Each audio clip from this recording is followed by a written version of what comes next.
in the state that's got really deep connections to religious freedom. My lot were just sent as, convicts and illiterate bog Irish potato famine fleeing refugees and things like that, but your history is nobler, and I don't need to tell you about that, I'm sure. Freedom for faith exists for one simple reason. We're there to see religious freedom protected and promoted in Australia. That's it. That's what we do. It's a narrow kind of brief, and it's a growing kind of area. But it's a hard thing to sell. I was taking notes before about how to sell a hard message. Let me tell you three of the very obvious reasons why it's hard to talk about religious freedom in a compelling way at the moment. And all of them are kind of saying this is why people don't want it. This is why people think religious freedom is a bad idea.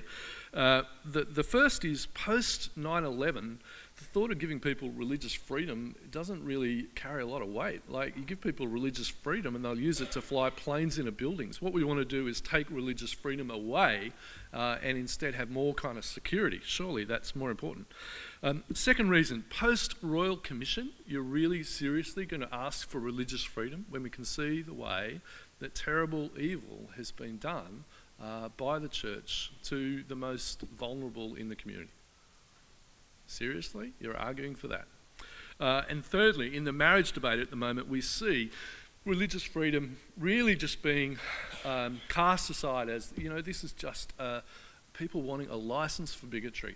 Again and again, the analogy with race is kind of drawn to say, look, you guys, this is the wrong side of history, and history is going to judge you as evil and as in the wrong, and you are going to be the equivalent of Klansmen.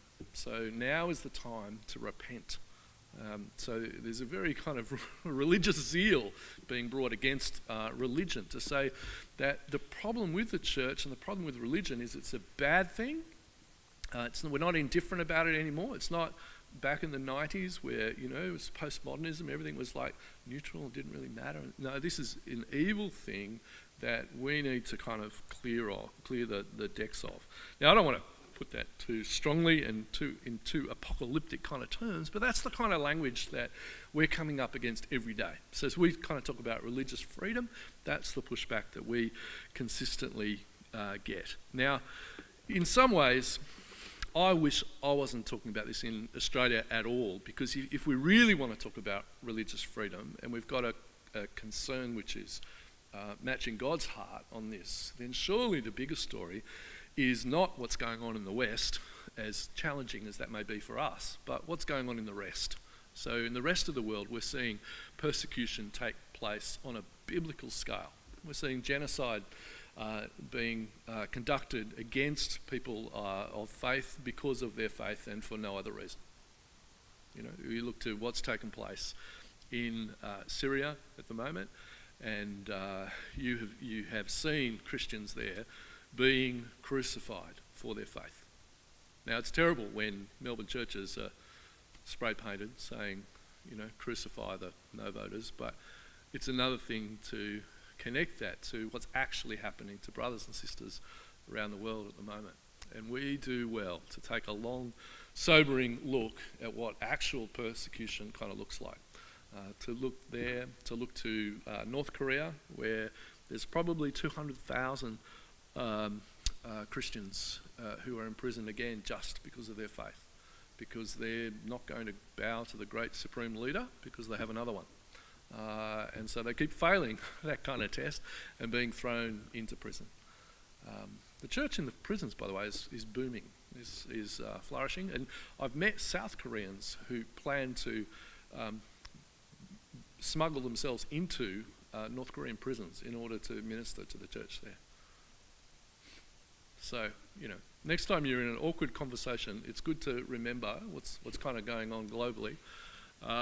Now, but I don't want to trivialise what's happening here either. We actually don't want to say, well, we're not being locked up like they are in South Korea, so none of this matters. In fact, what we want to say is that in the West, we have for a long time enjoyed remarkable freedoms.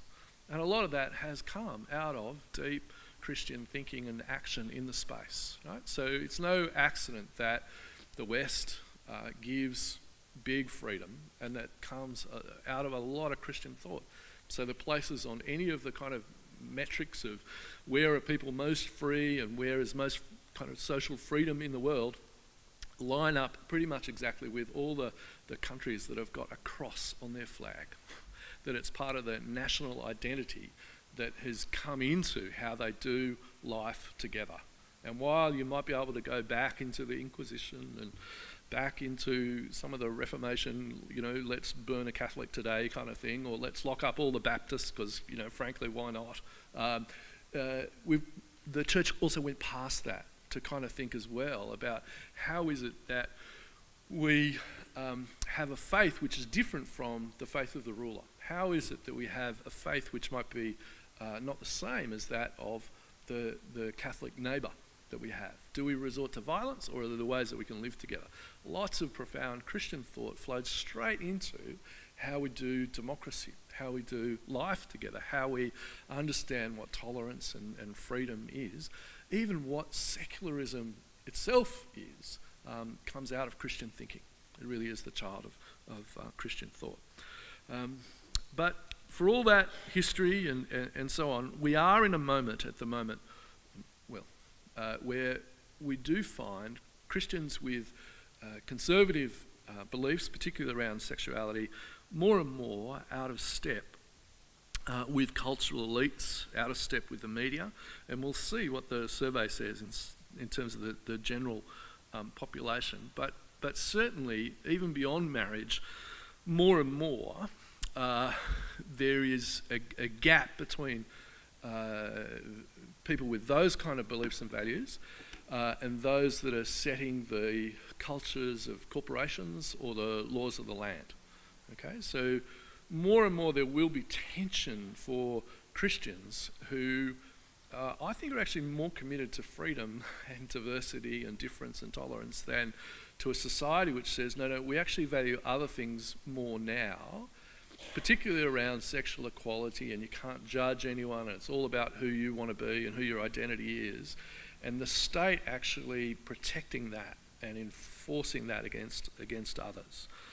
So we've seen in this very long and tiresome, fatiguing postal survey campaign evidence of that again and again and again. So I think we actually haven't signed up to be part of Coalition for Marriage or to run the No campaign. We actually want to speak to both sides, and I want to say there'll be many Christians who will, for different reasons, find themselves on both sides of this campaign. I personally, I'm unapologetic about saying I'll vote no, and I think it's the best thing for the country, and I can talk about why later if you want me to.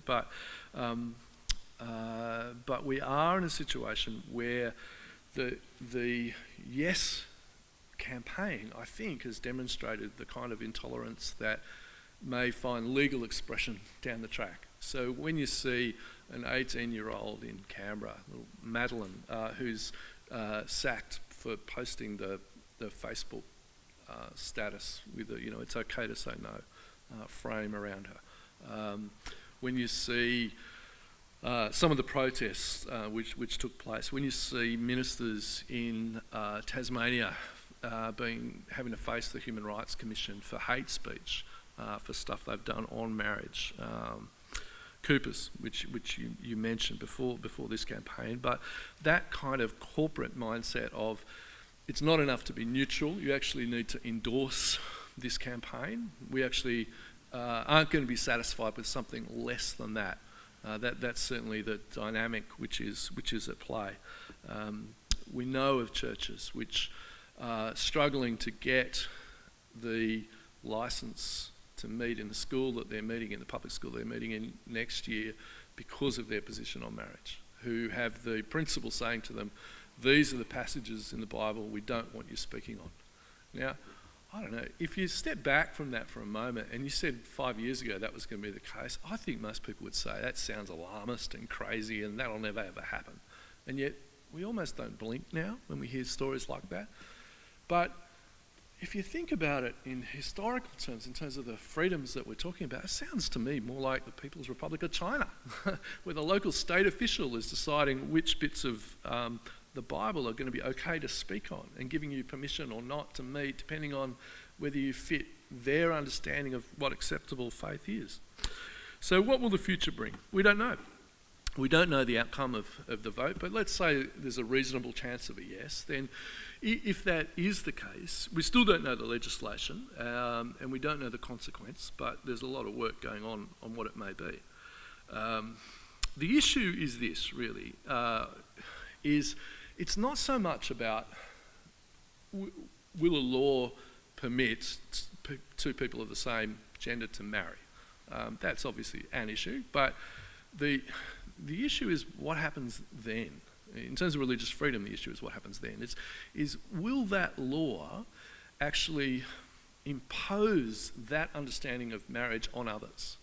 So will that understanding of marriage, that it's gender neutral, that it's same sex, be something which you're going to have to endorse? I mean, there's already corporate pressure to do it, but will that find expression in other ways? So to speak against that, to be a voice of dissent, to say, I understand the law has changed, if it does, I understand the law has changed, but my beliefs on marriage haven't changed. Now, are you going to be able to dissent like that without detriment?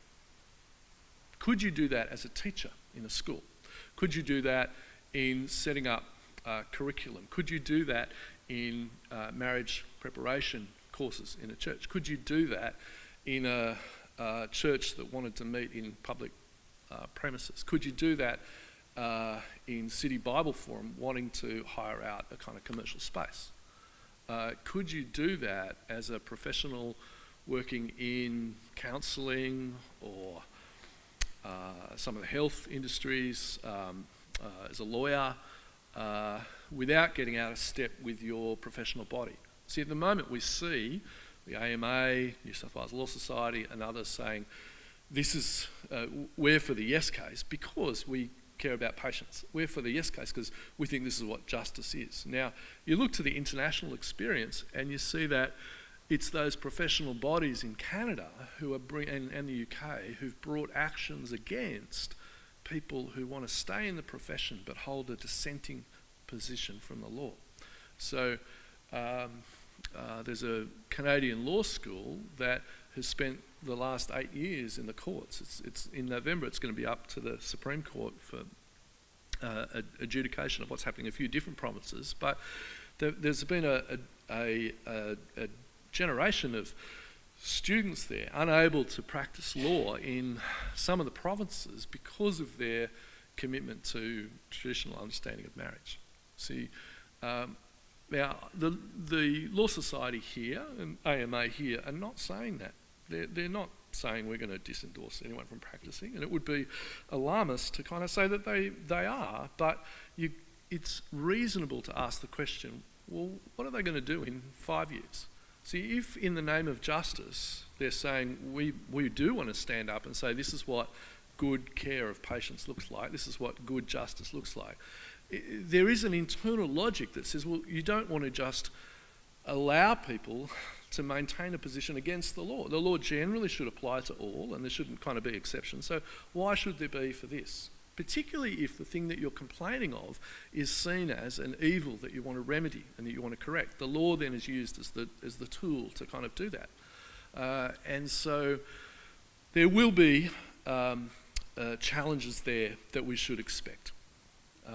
And it may well be that there are professional fields, that there are corporations, that there are areas of work that just aren't open to Christians in the same way that there have been in the past. Now, we've seen that kind of stuff before. So if you go back to 19th century England, and before that back to the Reformation, there was a long period there where Catholics just could not serve in public office. Why? Because they couldn't be trusted, frankly. They might be bringing about revolution in Ireland or serving the Pope or doing something which was against God, king and country, right? And so you can't really trust them because they have a different loyalty. They're not really really English in the same way that we are, and so we can't allow them to serve in these kind of areas. And it was, I think it was 1825 that the law changed to open up the ability of Catholics to it. Now that may be, without it being quite that, you'll never get a law that explicit, Christians are banned from, but I think you're going to find it harder to be a Christian and, get a job at ABC, to get a job at one of the big law firms, to do those kind of things, because your values, if you're speaking about them and wanting to live them out, are going to be at odds with the corporate position they're taking. So if that's the case, then that employment decision, why would you take someone on board who's got such different values? And as long as it's seen in kind of racism categories, we will lose. Okay? So I think a lot of work has to be done on saying that's a false analogy. It actually doesn't line up. And to do that, we need to appeal to other kind of places, to other kind of analogies. So to say it's more like abortion. Now the law changed on abortion to allow it, and Christians did not change their views on it. They spoke against it, and they wanted that to go beyond speech to actually the way they live outside of church as well. So if I'm a doctor and I'm working in that kind of field, I actually want to have a conscience protection and a recognition from the law that says, you know what, this belief is not going to be solved by the state. We actually look around and we see that people are going to believe different things when it comes to abortion, and it's not the state's role to adjudicate which is the right position. Instead, we're going to, as much as we can, give maximum kind of freedom to allow that diversity within the community. Now, you can only do that for so long over so many issues, but I think with marriage, that's going to have to be where the argument runs if the law changes. To say we actually want to give protection to people to have different beliefs and to be able to speak them. The question is whether there will be space to do that at all. For already we're seeing at a state level some jurisdictions lining up, almost salivating at the prospect of a change to the marriage laws and changing anti-discrimination laws in ways which are going to ping people of faith in unbelievable ways. So Northern Territory at the moment doing that. They've got a report which is out for comment until December 3rd or something, and they are removing almost all the protections for conscience and religious freedom exemptions and exceptions that exist in the territory. They're also changing their speech laws to say if someone's offended, then that's actionable. But the effect will be that religious freedom protection only goes to priests who are in training and that kind of thing. It won't extend to things like a faith-based school saying we want to make employment decisions around the basis on which we believe.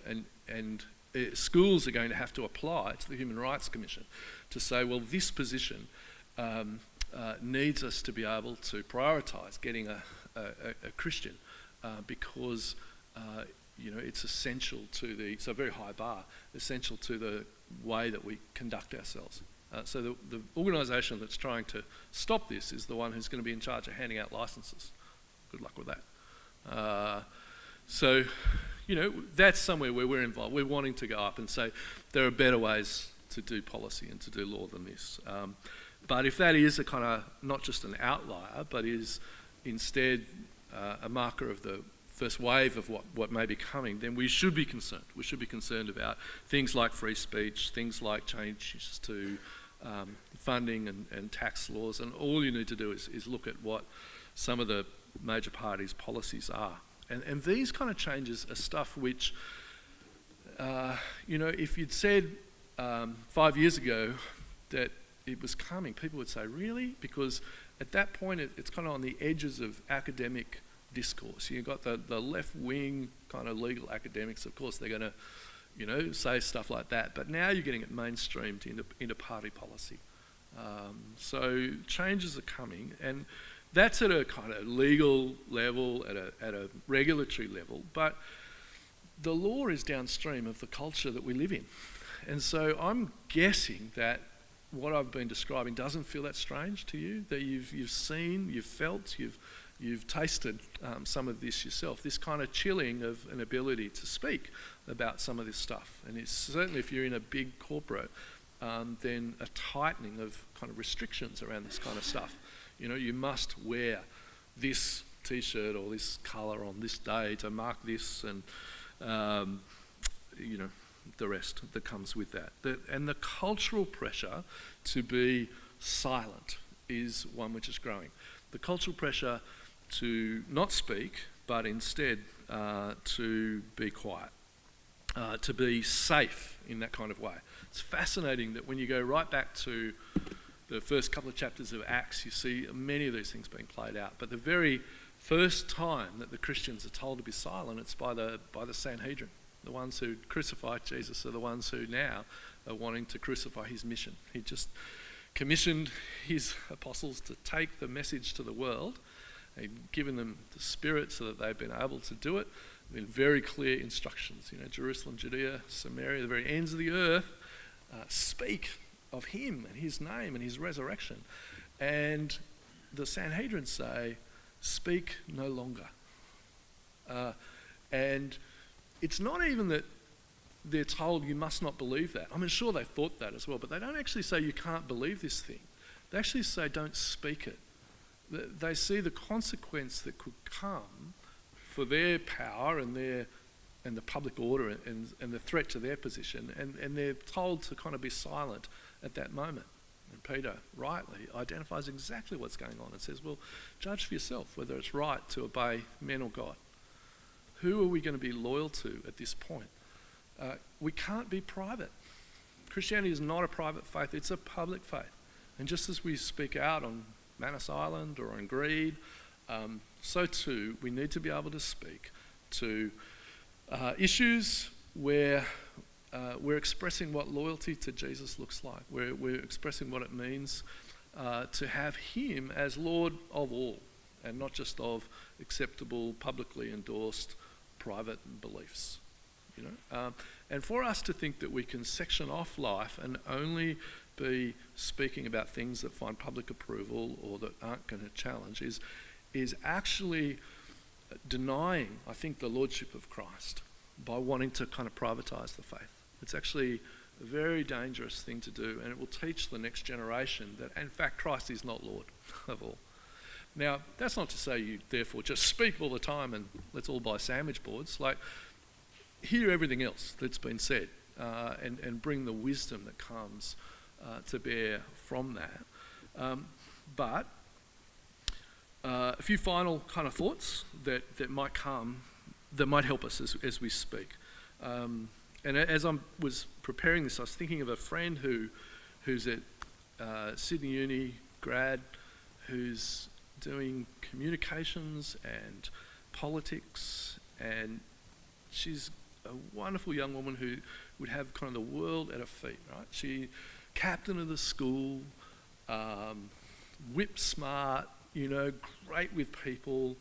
Anyone would employ her in a heartbeat, right? She's the kind of person who could think about going into media or politics or corporate settings, and really just you'd be happy to have her as part of the team. But she was on campus when that big protest took place with the Catholic group at Sydney Uni. I don't know if you saw that, but they had to bring the police in, and as the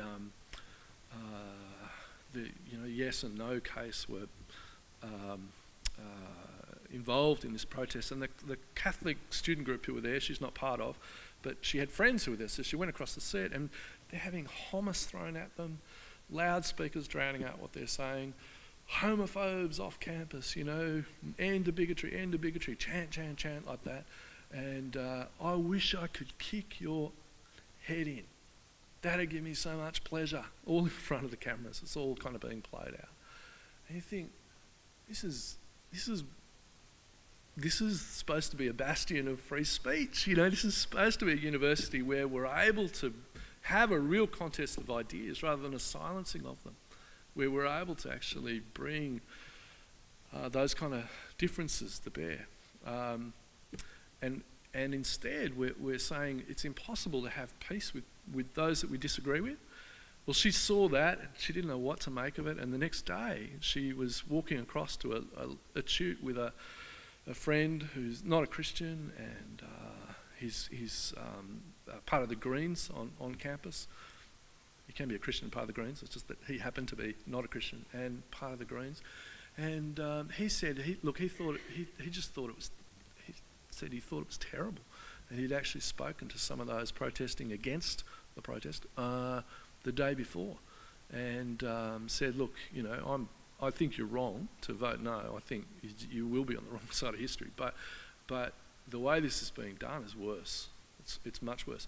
And almost prophetically, she says, like just at that moment, the two of them are kind of walking, and some of the protesters from the day before are there and just start screaming at him a day later and having a go at him, not her, having a go at him because of the way he'd stood up for them.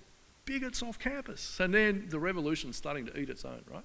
So he's then being told there's no space for him as well. And she hadn't outed herself as a supporter to this broader group, but she's there thinking, what do I do? See, the future that she may have had in front of her as this bright young thing with the world's oyster is suddenly disappearing. Is she going to be silent and be safe? Is she going to go into that chute and speak her mind? Is she going to say, actually, this stuff about freedom and speech matters not just to preserve our rights, but to preserve our ability to live together with difference, to be able to disagree well, to actually have a functioning democracy. Like, this is bigger than just marriage at that point. It's about a significant shift that's kind of taking place.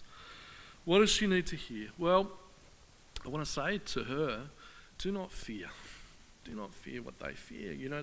We are told that God is in control, and that whatever the situation is happening on global and historical terms, we've got good reasons for confidence that that Christians can bring a great message of hope and peace and love into that contested space. It may cost her her career, but she was never promised a career.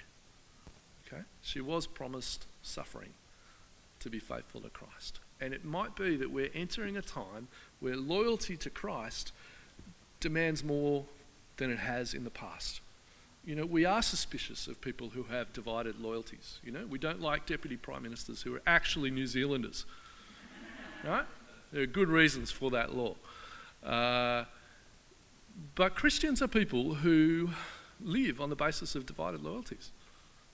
We live as pilgrims in the city of man, heading towards the city of God. That's the way Augustine kind of described it. It's in the Bible too. That we are citizens of heaven means that we can't actually give our loyalty to this earthly citizen, this earthly kingdom in the same way. That there are some things that we cannot render to Caesar because we render them to God. And we need to find where those loyalties lie, and she'll need to work that out. But she can be sure that Christianity has not, should not, and will not be a private thing. As much as there's secularist pressure to squeeze it into just a private space, we've got to resist that. It would be the death of Christianity in a generation. Because we need to be people who don't just do that for our own sake, but we can't have a private faith and love our neighbour. You've got to love your neighbour. You don't get a choice on that. And therefore Christians can't be people who withdraw. And I think one of the big movements, if this marriage law changes, I think one of the big movements that's going to take place is that people will sell books and conferences and churches on the basis of a strategy of withdrawal. They will promise you a safe space where you can be Christian and your kids can be Christian and all will be well.